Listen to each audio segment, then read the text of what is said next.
Jesus വോയിസിൻ്റെ എല്ലാ മാന്യ പ്രേക്ഷകർക്കും യേശു ക്രിസ്തുവിൻ്റെ ധന്യനാമത്തിൽ എൻ്റെ സ്നേഹവന്ദനത്തെ അറിയിക്കുന്നു. ജീവിക്കുന്ന യേശുവിൻ്റെ വചനം, മരണത്തെ ജയിച്ചവൻ, പാപത്തെ ജയിച്ചവൻ, പാതാളത്തെ ജയിച്ച് ഉയർത്തെഴുന്നേറ്റ യേശുവിൻ്റെ വചനം നമ്മൾ ശ്രദ്ധിക്കാൻ പോകുകയാണ്. ഇന്ന് ഈ എപ്പിസോഡ് സ്പോൺസർ ചെയ്തത് അനുഗ്രഹിക്കപ്പെട്ടൊരു കുടുംബമാണ്. ആ കുടുംബത്തിന് വേണ്ടിയാണ് ആദ്യത്തെ പ്രയർ. നമുക്ക് ഒന്നിച്ച് കണ്ണടച്ച് ആ കുടുംബത്തിന് വേണ്ടി പ്രാർത്ഥിക്കാം. പ്രാർത്ഥിക്കുന്ന നിങ്ങളുടെ കുടുംബവും ദൈവം തന്നെ അനുഗ്രഹത്താൽ നിറക്കട്ടെ. നീതിമാന്റെ ഭവനത്തിൽ ധാരാളം നിക്ഷേപങ്ങൾ ഉണ്ടാകുമെന്നാണ് വചനം. കണ്ണുകളെ അടയ്ക്കാം, പ്രാർത്ഥിക്കാം. ഞങ്ങളുടെ ദൈവമേ, സ്വർഗസ്ഥനായ പിതാവേ, ഞങ്ങൾ ഒന്നിച്ച് അവിടുത്തെ പരിശുദ്ധമായ പാദപീഠത്തിൽ അടുത്തു വരികയാണ്. ഇന്ന് ഈ എപ്പിസോഡ് സ്പോൺസർ ചെയ്ത അനുഗ്രഹീതമായ കുടുംബത്തിന് വേണ്ടി പ്രാർത്ഥിക്കുന്നു. യേശു ക്രിസ്തുവിൻ അധികാരമുള്ള നാമത്തിൽ ദൈവത്തിൻ്റെ കൈ നീട്ടി അവരെ അനുഗ്രഹിക്കണമേ എന്ന് ഞങ്ങൾ പ്രാർത്ഥിക്കുക. അവർ തന്ന പ്രാർത്ഥന വിഷയത്തിൽ യേശുവിൻ്റെ കരം ചലിക്കണം. ഇതുവരെ ഞങ്ങൾ കണ്ടിട്ടില്ലാത്ത വലിയൊരു ദൈവപ്രവൃത്തി നിൻ്റെ നാമത്തിൽ വെളിപ്പെട്ട് വരട്ടെ എന്ന് ഞങ്ങൾ ദൈവത്തോട് പ്രാർത്ഥിച്ചു നിൻ്റെ നാമം ചൊല്ലി അവരെ അനുഗ്രഹിക്കുന്ന കർത്താവേ, വചനം കേൾക്കുന്ന മക്കളെ അനുഗ്രഹിക്കും. യേശു ക്രിസ്തുവിൻ നാമത്തിൽ തന്നെ ആമേൻ. ജീവിക്കുന്ന വചനം കേൾക്കാൻ നമ്മുടെ മനസ്സിനെ ഒരുക്കാം. വചനത്തിലേക്ക് നമ്മുടെ ശ്രദ്ധയെ കൊണ്ടുവരാം. God bless U.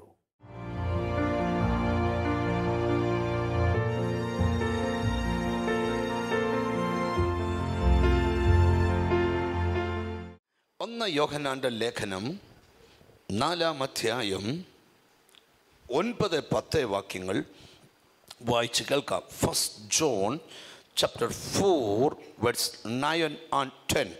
ദൈവം തൻ്റെ ഏകജാതനായ പുത്രനെ നാം അവനാൽ ജീവിക്കേണ്ടതിന് ലോകത്തിലേക്ക് അയച്ചു എന്നുള്ളതിനാൽ ദൈവത്തിന് നമ്മോടുള്ള സ്നേഹം പ്രത്യക്ഷമായി.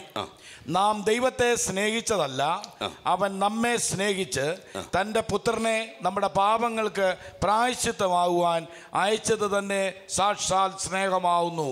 ദൈവത്തിന് നമ്മളോടുള്ള വലിയ സ്നേഹത്തെ വെളിപ്പെടുത്തുന്ന വാക്യമാണ് നമ്മളിവിടെ വായിച്ചത്. നാം ഒന്നും കൊടുത്തിട്ടല്ല ദൈവം നമ്മെ സ്നേഹിച്ചത്. ഒന്നും കൊടുക്കാതെ കർത്താവ് നമ്മളെ സ്നേഹിച്ചേ. നമ്മളല്ല ആദ്യം അങ്ങോട്ട് സ്നേഹിച്ചേ, നമ്മളെ ഇങ്ങോട്ട് സ്നേഹിക്കുകയായിരുന്നു. ഹല്ലേലൂയ. ഓർത്ത് നോക്കി, നമ്മളൊരാളെ സ്നേഹിക്കാതെ അയാൾ നമ്മളെ ഇങ്ങോട്ട് സ്നേഹിക്കുക എന്ന് പറഞ്ഞാൽ ആ സ്നേഹം ഒരർത്ഥമുള്ള സ്നേഹമാണ്. എന്തിനാണ് അങ്ങോട്ട് സ്നേഹിക്കാത്ത നിന്നെ ഇങ്ങോട്ട് കർത്താവ് സ്നേഹിച്ചത്? നിന്നെ ആരാക്കാൻ പോകുന്നെന്ന് ദൈവത്തിൻ്റെ ഹൃദയത്തിൽ വലിയ പ്ലാൻ ഉണ്ടായിരുന്നു. ആ പ്ലാനിൻ്റെ പൂർത്തീകരണമാണ് നിന്നെ കർത്താവ് സ്നേഹിച്ചത്. വേദപുസ്തകം പറയുക, ദൈവം സ്നേഹമാണ്. ദൈവം എന്താണ്? സ്നേഹമാണ്. എല്ലാവരും ഒന്ന് പറഞ്ഞാൽ, ദൈവം എന്താണ്? ദൈവം നമ്മളിൽ വസിക്കുന്നെന്ന് പറഞ്ഞാൽ അതിനർത്ഥം എന്തോ? നമ്മളിൽ എന്ത് വസിക്കുന്നു? സ്നേഹം വസിക്കുന്നു. ഒരാമീൻ പറഞ്ഞാട്ട്. സത്യത്തിൽ ദൈവസ്നേഹം ഒരാൾ വന്നാൽ മതി, അയാളുടെ സ്വഭാവം എല്ലാം മാറും. സ്നേഹത്തെക്കുറിച്ച് വേദപുസ്തകത്തിൽ വായിക്കുന്നത്, അന്യഭാഷ പറഞ്ഞ് സഭ ഇളക്കിയാൽ സ്നേഹമില്ലേ, ഒരു പ്രയോജനവും ഇല്ല. പ്രവചനപരമുണ്ടായിട്ട് സകല മർമ്മവും നിനക്ക് തെളിഞ്ഞാൽ സ്നേഹമില്ലേ, ഒന്നുമില്ല. വിരളി ചൂണ്ടി മലയെ നാറ്റുന്ന വിശ്വാസം നിനക്കുണ്ടെങ്കിലും സ്നേഹമില്ലെങ്കിൽ ഒന്നുമില്ല. നിന്റെ ശരീരം ചുടുവാൻ ഏൽപ്പിച്ചാലും സ്നേഹമില്ലെങ്കിൽ ഒന്നുമില്ല. നിനക്കുള്ളതെല്ലാം വിറ്റ് അന്നദാനം ചെയ്താലും സ്നേഹമില്ലെങ്കിൽ ഒന്നുമില്ല. സ്നേഹം ദീർഘമായി ക്ഷമിക്കുന്നു. ഒരാമീൻ പറഞ്ഞാട്ടെ. അപ്പം സ്നേഹമുണ്ട്, എന്തുണ്ട്? ക്ഷമയുണ്ട്. ഒന്ന് അടുത്തിരിക്കുന്ന ആളെ നോക്കി, ക്ഷമയുണ്ടെന്ന് പറ. സ്നേഹമുണ്ട്, ക്ഷമയുണ്ട്. ഹല്ലേലൂയ.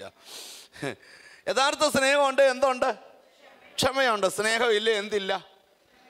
ഹല്ലേലൂയ. അപ്പൊ സ്നേഹമുണ്ടോയെന്ന് അറിയണേ എന്ത് ചെയ്താൽ മതി? ക്ഷമിക്കുന്നുണ്ടോ എന്ന് അറിഞ്ഞാൽ മതി. നിങ്ങളുടെ സ്വഭാവങ്ങൾ ഒന്ന് മാറണമെന്ന് നിങ്ങൾക്ക് ആഗ്രഹമുണ്ടോ? ഞാനൊരു സ്ഥലത്ത് ഒരു ദിവസം മീറ്റിങ്ങിന് ചെന്നപ്പോൾ അദ്ദേഹം 7 ദിവസം ഉപവസിച്ച് പ്രാർത്ഥിക്കുക. അപ്പം ഞാൻ ചോദിച്ചു, എന്തിനാ? ഭാര്യയുടെ രോഗസൗഖ്യമാണെന്നോ കടബാധ്യത? ഒന്നുമല്ല, എൻ്റെ സ്വഭാവം ഒന്ന് ശരിയാകാൻ. അയ്യോ, എനിക്ക് ആ പുള്ളിയെ ഇഷ്ടപ്പെട്ടു. ഞാൻ കയറി അത് കെട്ടിപ്പിടിച്ചു, ചുംബനമൊക്കെ കൊടുത്തു. അദ്ദേഹത്തിൻ്റെ സ്വഭാവം ശരിയാകാൻ അദ്ദേഹം ഉപവസിക്കുക. അപ്പോൾ അദ്ദേഹത്തിന് മനസ്സിലായി അദ്ദേഹത്തിൻ്റെ സ്വഭാവം ശരിയല്ലത്.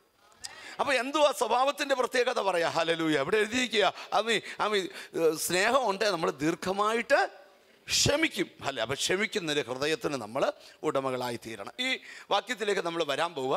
ഇവിടെ എന്തിനാണ് കർത്താവ് നമ്മെ സ്നേഹിച്ചത്? അതൊരു പ്രധാന ഭാഗത്തേക്കാണ് വരുന്നത്. എന്തിനാണ് കർത്താവ് നമ്മെ സ്നേഹിച്ചത്? നമ്മൾ ആ വാക്യമുണ്ട്. ഒന്നുകൂടെ കർത്താവിൻ്റെ ദാസൻ എനിക്ക് ആ വാക്യം ഒന്ന് വായിച്ചു തരണമെന്ന് ഓർപ്പിക്കുകയാണ്. ഹല്ലേലൂയ. ദൈവം തൻ്റെ ഏകജാതനായ പുത്രനെ നാം അവനാൽ ജീവിക്കേണ്ടതിന് ലോകത്തിലേക്ക് അയച്ചു എന്നുള്ളതിനാൽ. യേശുവിനെ ലോകത്തിലേക്ക് അയച്ചത് എന്തിനാ?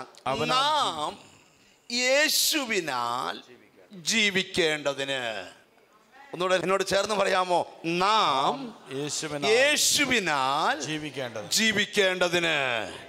നമ്മൾ ജീവിക്കുന്നത് ബാങ്ക് ബാലൻസിന്റെ ബലത്തിലല്ല, നമ്മൾ ജീവിക്കുന്നത് ആരോഗ്യത്തിൻ്റെ മെച്ചത്തിലല്ല, നമ്മൾ ജീവിക്കേണ്ടത് യേശു ക്രിസ്തുവിനാലാണ്. എന്ന് പറഞ്ഞാൽ എന്താണ് എന്നാണ് പ്രസംഗിക്കാനായി പോകുന്നത്. ഒരു ദിവസം കൊണ്ടോ ഒരു മാസം കൊണ്ടോ ഒരു വർഷം കൊണ്ടോ പ്രസംഗിച്ച് തീർക്കാൻ പറ്റത്തില്ല. എന്തിലും ഞാൻ ചില കാര്യങ്ങൾ നിങ്ങളോട് ഇന്ന് പകൽ ഓർപ്പിക്കാം. നിങ്ങൾക്ക് ആഗ്രഹമുണ്ടോ യേശു ക്രിസ്തുവിനാൽ ജീവിക്കാൻ? ക്രിസ്തു തന്ന എല്ലാ അനുഗ്രഹത്തോടെയും ജീവിക്കാൻ, ക്രിസ്തു തന്ന എല്ലാ സമ്പത്തോടെയും ജീവിക്കാൻ ദൈവം നിനക്ക് കൃപ തരട്ടെ. ക്രിസ്തുവിനാൽ നിങ്ങൾ ജീവിക്കാൻ തന്നെ. ഹല്ലേലൂയ. ഞാൻ പറയാം, ഒരാൾ യഥാർത്ഥമായി യേശു ക്രിസ്തുവിനെ രക്ഷകനായി സ്വീകരിച്ചാൽ, നിങ്ങൾ എപ്പോഴും ഓർക്കണം, ദൈവത്തെ സേവിക്കുന്നവരും സേവിക്കാത്തവരും തമ്മിൽ ഒരു വ്യത്യാസമുണ്ട്. വിശ്വസിക്കാത്തവനും വിശ്വസിക്കാത്തവനും തമ്മിൽ വ്യത്യാസമുണ്ട്. എബ്രായ ലേഖനം വായിക്കുക. വിശ്വാസാൽ അവർ ചെങ്കടലിൽ കൂടെ നടന്നു, പക്ഷെ വിശ്വാസമില്ലാത്തവർ നടക്കാൻ നോക്കിയാറെ കഴിഞ്ഞില്ല. അപ്പോൾ വിശ്വസിക്കുന്നവരുടെ വഴി വ്യത്യസ്തമാണ്, വിശ്വസിക്കുന്നവരുടെ പാത വ്യത്യസ്തമാണ്. എല്ലാ വാതിലും നിനക്ക് മുമ്പിൽ അടയുമ്പോഴും നീ വിശ്വസിച്ച് പ്രാർത്ഥിച്ചാൽ നിനക്ക് വേണ്ടി വാതിൽ തുറക്കാൻ ദൈവം വിശ്വസ്തനാണ്. അപ്പോൾ ഇനി ഒരു കാര്യം പറയാം. യേശുവിനെ രക്ഷകനായി ഒരാൾ സ്വീകരിച്ചു കഴിയുമ്പോൾ ആ വ്യക്തിയുടെ പൂർണ്ണ ഉത്തരവാദിത്വം ദൈവം ഏറ്റെടുക്കുക. ഒരു നല്ല ആമീൻ പറഞ്ഞാട്ട്. ഈ നമ്മുടെ ഒരു പ്രശ്നമുണ്ട്. പണ്ട് ഒരമ്മച്ചി, വളരെ പ്രായമുള്ള ഒരു അമ്മച്ചി, ഒരു ചാക്ക് നിറച്ച് സാധനം കൊണ്ട് നടന്നു പോവുക. അപ്പം വണ്ടിയൊന്നുള്ള കാലമല്ല, കാളവണ്ടിയുടെ കാലമാണ്. ഇപ്പോൾ ഒരു കാളവണ്ടിക്കാരൻ വരുന്നുണ്ട്. അപ്പോൾ ഈ അമ്മച്ചി നടുവിനെ കൈ പിടിച്ചോണ്ട് ഇങ്ങനെ ചുവന്നുകൊണ്ട് പോകുന്ന ഇവിടെ കാളവണ്ടിക്കാരൻ നിർത്തി വെച്ചോ, അമ്മച്ചി കയറിക്കൊള്ളാൻ പറഞ്ഞു. കാളവണ്ടിക്കാരൻ മുമ്പോട്ട് തിരിച്ചു, അമ്മച്ചി പുറകെ കയറുന്നു. കാളവണ്ടിക്കാരൻ വർത്താനമൊക്കെ പറഞ്ഞു. ആ മോനെ, നീ വന്നുകൊണ്ട് ഏതായാലും എനിക്ക് നടക്കാതെ പോകാൻ പറ്റിയല്ലോ എന്നെല്ലാം പറഞ്ഞു. കുറേ നേരം വർത്താനമൊക്കെ പറഞ്ഞു.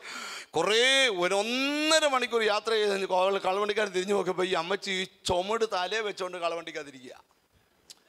അതെന്നാ അമ്മച്ചി ചുമട് താഴെ ഇറക്കാൻ? അയ്യോ, അത്രയും ഭാരം കൂടെ കാള ചുമക്കണ്ടായോ? എൻ്റെ അമ്മച്ചിയുടെ തലയിൽ ഇരുന്നാലും കാളവണ്ടി എഴുതുന്ന ഭാരം ഒന്നേ ഉള്ളൂ. ചിലരിങ്ങനെ എത്ര കർത്താവിൻ്റെ അടുക്ക വന്നാലും അവരുടെ ഭാരം കർത്താവിൻ്റെ കയ്യിൽ കൊടുക്കത്തില്ല. ഹല്ലേലൂയ. ഞാൻ നിങ്ങളോട് പറയാം, മനുഷ്യരാരും നമ്മുടെ ഭാരം എടുക്കത്തില്ല. പക്ഷെ ഒരാൾ നിന്നുകൊണ്ട് പറയുക, നിന്റെ ഭാരം എൻ്റെ മേലിട്ടുകൊള്ളുക. ഒരു നല്ല ഹല്ലേലൂയ പറഞ്ഞാട്ട്. ഈ മെസ്സേജ് നടക്കുമ്പോൾ പരിശുദ്ധാത്മ പറയുക, ഭാരം ചുമന്നുകൊണ്ട് നടക്കണ്ട, നിന്റെ ഭാരം ദൈവത്തിന്റെ മേലിട്ടുകൊള്ള്. നീതിമാൻ കുലുങ്ങിപ്പോകാൻ അവൻ ഒരു നാളും സമ്മതിക്കത്തില്ല. പ്രിയരെ, നിങ്ങൾ ചുമന്നുകൊണ്ട് വന്ന ആ വലിയ ചുമട് കർത്താവിന്റെ മണ്ടയിലോട്ട് കൊടുക്കുക. കർത്താവ് പറയുക, ഞാനത് ഏറ്റെടുത്തോളാം. സത്യത്തിൽ യേശുവിനെ സ്വീകരിച്ചൊരു ദൈവവൈതൽ ഒരു കുലുക്കോ ഉണ്ടാകരുത്. അവനെ ദൈവം നടത്തുവെന്ന് പൂർണ്ണമായി വിശ്വസിക്കണം. അങ്ങനെ വിശ്വസിക്കാം നിങ്ങൾക്ക്. ഹല്ലേലൂയ. എവിടെ വിശ്വാസത്തിന്റെ ശക്തി എവിടെയാണെന്നറിയാമോ? തടസ്സങ്ങൾ വരുമ്പോഴാണ് ഏറ്റവും കൂടുതൽ വിശ്വസിക്കേണ്ടത്. പ്രതിസന്ധികൾ വരുമ്പോഴാണ് ഏറ്റവും കൂടുതൽ വിശ്വസിക്കേണ്ടത്. പരാജയപ്പെടുമ്പോൾ ഏറ്റവും കൂടുതൽ വിശ്വസിക്കേണ്ടത്. വിശ്വാസത്തിന്റെ ശക്തി ഭയങ്കരമാണ്. എത്ര പേർക്ക് മനസ്സിലാവുമെന്ന് എനിക്കറിയത്തില്ല. ഹല്ലേലൂയ.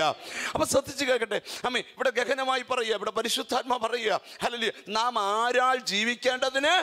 യേശു ക്രിസ്തുവിനാൽ ജീവിക്കണം. നിങ്ങളുടെ ഉള്ളിൽ വ്യാപരിക്കുന്ന ജീവൻ ദൈവിക ജീവനാണ്. ഞാനിപ്പോൾ ഓർക്കുകയാണ്, ഒരു മകൻ്റെ ടെസ്റ്റിമണി ഞാൻ കേട്ടു. അദ്ദേഹം ഒരു മലമടക്കിലൂടെ വണ്ടി ഓടിച്ചു വരുമ്പം അദ്ദേഹത്തിൻ്റെ ബൈക്ക് സ്കിഡ് ചെയ്ത് പോയി. അപ്പുറത്തെ വേലിക്ക് മണ്ടയ്ക്കൂടെ ബൈക്ക് ചാടി 10,000 അടി താഴ്ചയിലേക്ക് ആ ബൈക്ക് പോയി. ശ്രദ്ധിക്കണം. ആ ബൈക്ക് പോയി അങ്ങ് താഴെ ആ ബൈക്ക് വീണു. സ്തോത്രം. ആരും കണ്ടില്ല. രാത്രി വലിയ മഞ്ഞുള്ള സ്ഥലമാണ്, മഴയുള്ള സമയമാണ്, ആർക്കും അറിയത്തില്ല. ഹല്ലേലൂയ. ആമേൻ. അദ്ദേഹം താഴെ പോയി, ദേഹമെല്ലാം മുറിഞ്ഞു, ബ്ലഡ് ഇങ്ങനെ വാർന്നു പോവാ. ശ്രദ്ധിക്കണേ. ഹല്ലേലൂയ. അന്ന് രാത്രി മുഴുവൻ അവിടെ കടന്നു, ആരും അറിഞ്ഞില്ല. ഹല്ലേലൂയ. പിറ്റേന്ന് പകൽ മുഴുവൻ അവിടെ കടന്നു, ആരും അറിഞ്ഞില്ല.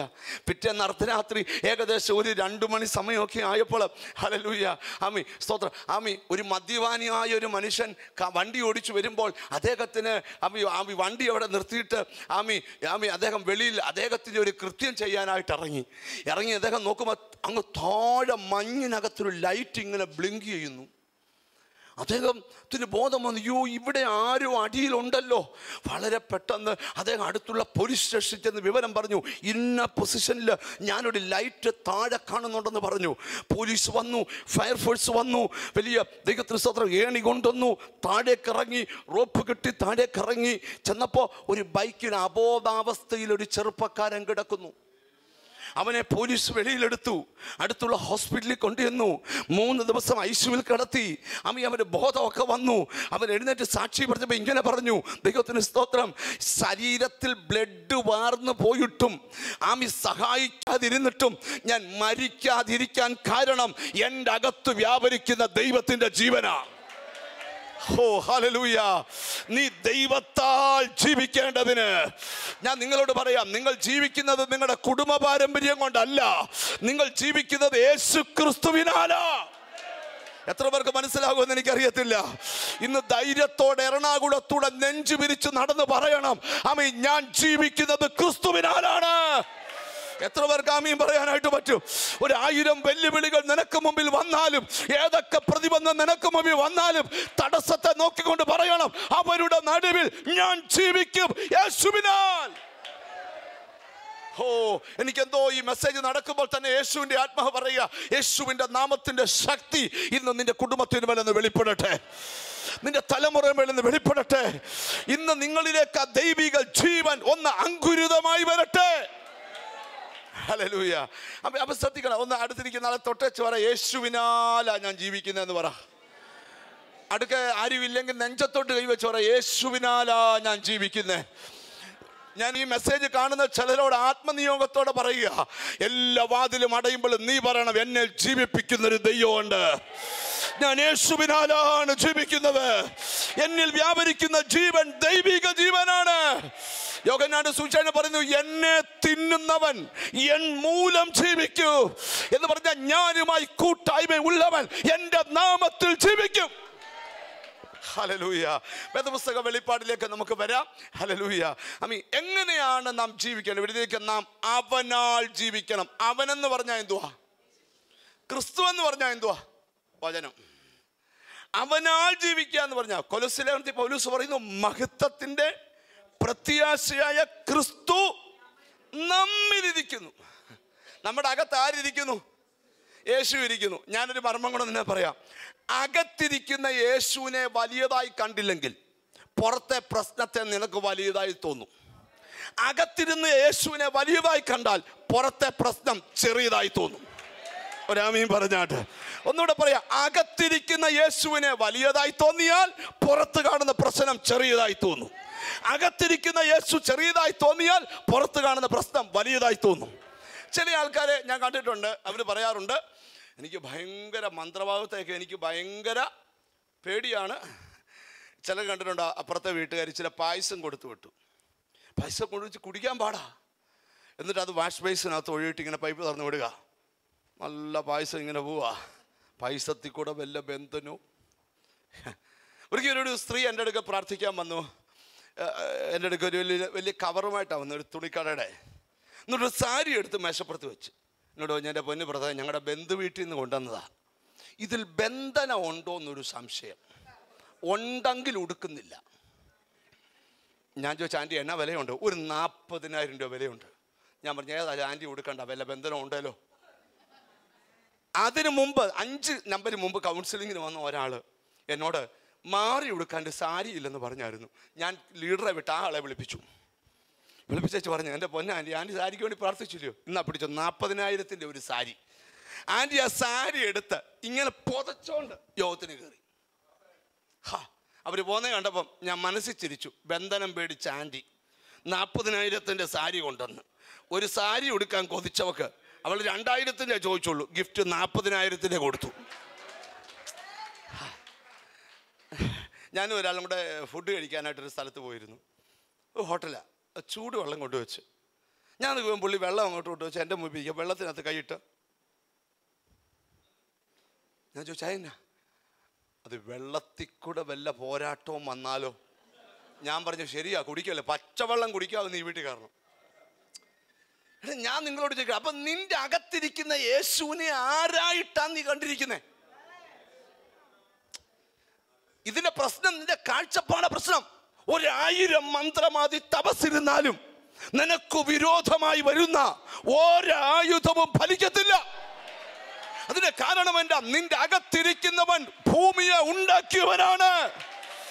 അവനാണ് എല്ലാത്തിന്റെ ആരംഭം. ഒരാമീൻ പറഞ്ഞു തുടങ്ങിയാട്ടെ. ഹല്ലേലൂയ. അപ്പൊ നമ്മൾ ആരാണ് നമ്മുടെ ഉള്ളിലെന്ന ബോധം നമ്മളെ ഭരിച്ചാൽ പ്രശ്നങ്ങളെ ചെറുതായി കാണാൻ പറ്റും. ചിലർ പറയും എനിക്ക് 5 കോടി രൂപ കടം, ടെൻഷൻ എടുക്കണ്ട, കർത്താവ് അതിന് വഴിയൊരുക്കുന്നേ. എൻ്റെ ബ്രദർ എങ്ങനെ ഒരുക്കാനാ? എങ്ങനെ ഒരുക്കുന്നെന്ന് പുസ്തകത്തിലുണ്ട്. പുസ്തകത്തിലെ സന്ദേശം അതുപോലെ സ്വീകരിച്ചാൽ അതിനകത്തൊന്ന് പുറത്തു വരാം. നീ വലിയ രോഗമാ ആയിക്കോട്ടെ, നമ്മൾ രോഗം ഇല്ലെന്നൊക്കെ പറഞ്ഞിരിക്കുന്ന മിടുക്കന്മാരൊന്നും ഇളകണ്ട. നമ്മളെ ടെസ്റ്റ് ചെയ്തിട്ടില്ല, അതുകൊണ്ട് അറിയാത്ത. മനസ്സിലായോ? ഇനി ഞാൻ പറയുന്നത് രോഗം ഉണ്ട് എന്നാ പ്രശ്നം, ചാകുന്നിടം വരെ വെളിപ്പെടായിരുന്നാ പോരെ. മിണ്ടുന്നില്ല. അല്ലേ? ഈയിടെ ഒരു അച്ഛൻ 64 വയസ്സുള്ള അച്ഛൻ എന്നെ കണ്ടിട്ട് പറഞ്ഞു, എൻ്റെ പൊന്നു പുറത്തോടെ ഞാൻ മരിക്കാൻ പോവാ. ഞാൻ പറഞ്ഞു അച്ഛാ എന്തോ പറ്റി? അത് മരിക്കാൻ പോവാ. എന്താ? എന്നെ ടെസ്റ്റിങ്ങിനകത്ത് തെളിഞ്ഞു 2 കിഡ്നിയിൽ ഒന്നേ ഉള്ളൂ. ആ ഒന്നുള്ളതും 40% വർക്ക് ചെയ്യുന്നുള്ളൂ. അയ്യോ, അത് ഭയങ്കര പ്രശ്നമാണല്ലോ. 1 കിഡ്നിയേ ഉള്ളൂ, അത് 40%. ഞാൻ എൻ്റെ പൊന്നു പുറത്തോടെ ഡോക്ടർമാർ പറയുന്നേ നീ എങ്ങനെയാ ജീവിച്ചതെന്ന് അറിയത്തില്ല. ആ ഡോക്ടറോട് പോയി ചോദിക്കാൻ പറഞ്ഞു, ഇതെന്ന് തൊട്ടാണ് ഈ കിഡ്നിയുടെ പ്രശ്നം തുടങ്ങിയത്? ഡോക്ടർ ടെസ്റ്റിൽ പറഞ്ഞു നീ ജനിച്ച പിന്നെ ഇങ്ങനെ. 68 വർഷം അറിയാതെ ഇരുന്നപ്പോൾ ഒരു ടെൻഷനും ഇല്ല. ഞാൻ പറഞ്ഞു പേപ്പറിനുള്ളിൽ കളഞ്ഞാൽ വീട്ടിൽ പോകോ, കാരണം ഇത്രയും നാളെ നീ ഇങ്ങനെ ചാകുന്നളം വരെ ഇങ്ങനെ. വിശ്വാസം കൊണ്ട് ചില അവയവം ഇല്ലേലും നീ ജീവിക്കുമെന്ന് ഒരാമീൻ പറഞ്ഞു തുടങ്ങിയാട്ട്. നീ രോഗത്തിന്റെ പേര് പറഞ്ഞ് പുറകെ നടക്കരുത്. ഞാൻ നിന്നെ സൗഖ്യമാക്കാമെന്ന് പറഞ്ഞവൻ ഇന്നിതിനകത്തുള്ളതുകൊണ്ട് ദൈവത്തിന് സ്തോത്രം ചെയ്യുക. എത്ര പേർക്ക് ആമീൻ പറയാനായിട്ട് പറ്റും? അപ്പൊ ഞാൻ ഇച്ചിരുടെ ഗഹനമായിട്ട് ഈ വചന വെളിപ്പാടിലേക്ക് വരിക. അപ്പൊ നാം എങ്ങനെയാ ജീവിക്കുന്നത്? യേശുവിനാലാണ്. ചില ആൾക്കാർ ചോദിക്കും, ഞങ്ങളോട് ചോദിക്കും, ബ്രദറെ പ്രാർത്ഥനയ്ക്കൊക്കെ വരാം, ഒന്ന് രക്ഷപ്പെടുത്തി തരാമോ? പിന്നെ രക്ഷിക്കുന്നവനെയല്ലേ പരിചയപ്പെടുത്തുന്നേ, പിന്നെ രക്ഷപ്പെടുവോ? ഞങ്ങളെയൊക്കെ അവനാ രക്ഷപ്പെടുത്തിയേ, വേറെ ആരുമല്ല. ഒരു മനുഷ്യ സഹായമോ അല്ല നമ്മൾ രക്ഷപ്പെടുത്തിയേ. നിങ്ങൾ ചിന്തിക്കരുത്. കർത്താവിൻ്റെ അടുക്കലോട്ട് വന്നവരുടെ ചിലർക്ക് ഞങ്ങളുടെ അടുക്ക വന്നിട്ട്, എൻ്റെ ബ്രദറെ ഞങ്ങൾ പോയി 1-2 കൂട്ടായ്മ ഒന്നും ശരിയല്ലായിരുന്നു കേട്ടോ, ബ്രദർ സഹായിക്കുന്ന ആളാണെന്നാണ് ഞങ്ങൾ അറിഞ്ഞത്, അതുകൊണ്ട് ബ്രദർ ഞങ്ങളെ സഹായിക്കാൻ വേണ്ടി. ഞാൻ പറഞ്ഞു വെറുതെയാ, ഞാൻ ഒട്ടും നിങ്ങളെ സഹായിക്കുന്നില്ല, പക്ഷേ സഹായിക്കുന്ന ആളെ പരിചയപ്പെടുത്തി തരാം. മിണ്ടുന്നില്ല. ഞാൻ സഹായിച്ച പരിമിതിയുണ്ട്, പക്ഷെ കർത്താവ് സഹായിച്ചാൽ അതിന് പരിമിതിയില്ല. നിന്റെ അന്തരാത്മാവിൽ നിനക്ക് ബോധ്യം വരുന്നുണ്ട്, സംതിങ് എന്തോ കർത്താവ് ഇന്ന് നിനക്ക് വേണ്ടി ചെയ്തുകൊണ്ടിരിക്കുന്നു, ഇപ്പോൾ ചെയ്ത് കഴിഞ്ഞു. വിശ്വസിക്കുന്ന നിനക്ക് വേണ്ടി എന്തോ കർത്താവ് ചെയ്യാൻ പോകുന്നു.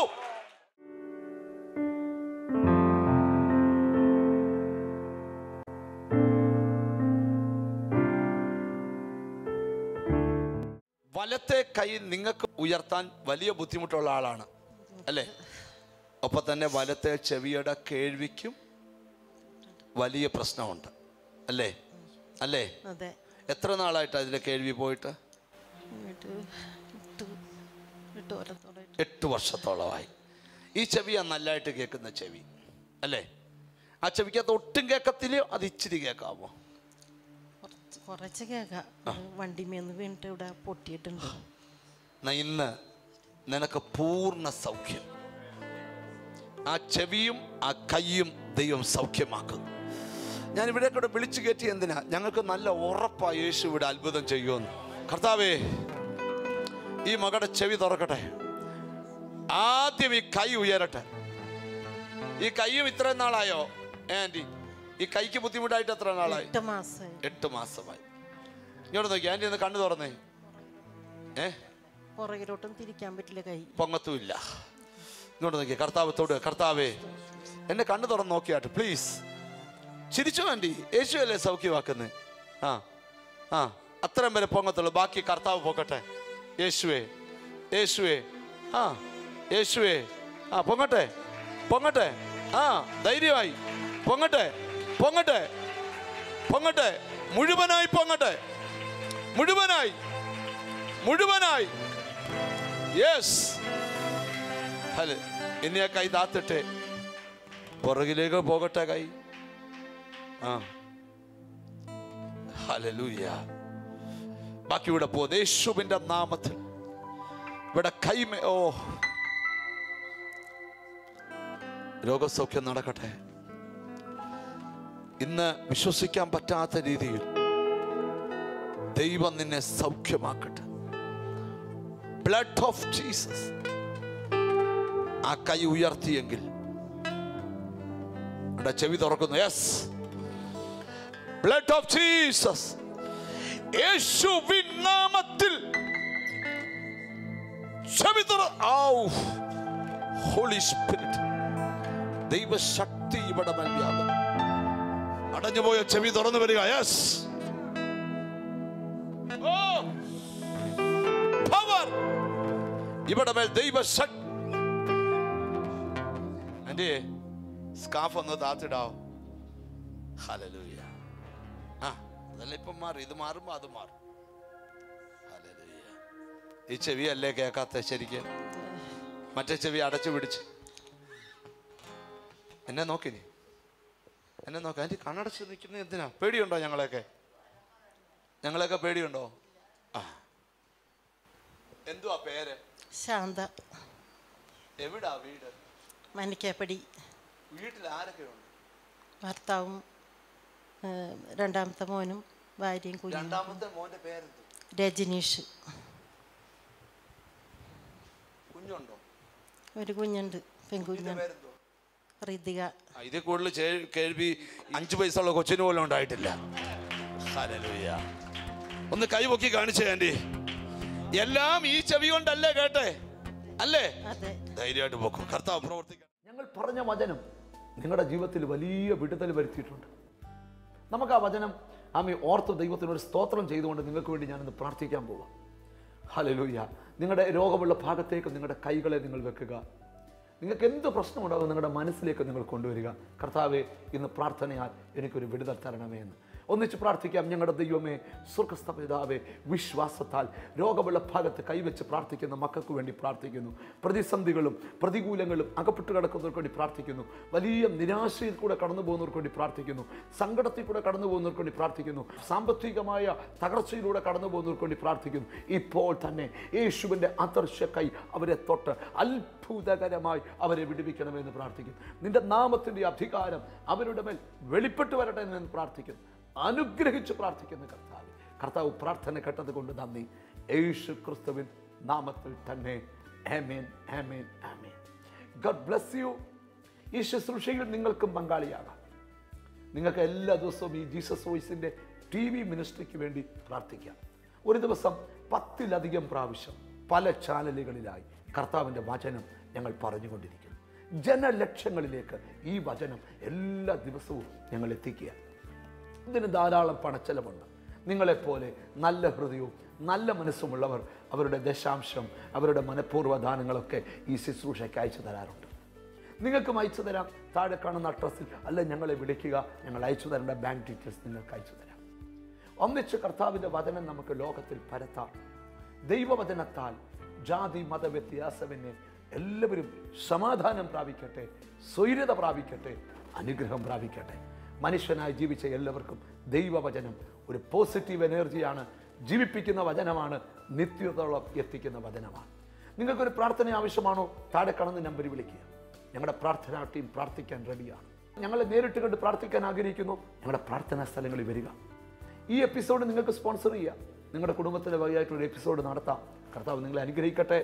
യഹോവ ആകാശത്തിലെ കിളിവാതിൽ തുറന്ന് സ്ഥലം പോരാതെ വരുവോളം അനുഗ്രഹിക്കട്ടെ. അനുഗ്രഹത്താൽ നിങ്ങൾ അനുഗ്രഹിക്കപ്പെടുകയും വർധനവിനാൽ നിങ്ങൾ വർദ്ധിക്കപ്പെടുകയും നിറവിനാൽ നിങ്ങൾ നിറഞ്ഞു വരികയും ചെയ്യട്ടെ. God bless U.